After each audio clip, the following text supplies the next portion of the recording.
In this video, I'll show you how to link Facebook to your Call of Duty mobile account. So all you have to do is launch the COD mobile on your device and then get to this homepage. And then from here, simply tap on the settings icon in the top right corner. So here it is. Sorry. And then from the settings, you should notice a yellow plus icon just next to default.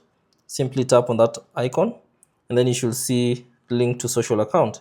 So there are a couple of options from here. So for me, I only have Facebook. So from the options, simply find Facebook and tap on it. And then it will take you to this page. Now from here, simply type in your mobile number or email address and password and tap on login and follow any instructions that might appear to successfully link your Facebook account to Call of Duty Mobile. So that's basically it on how to link Facebook to Call of Duty Mobile. Thanks for watching. If you have any questions, leave them down in the comment section below. And if you found this video useful, consider leaving a like and subscribe to the channel.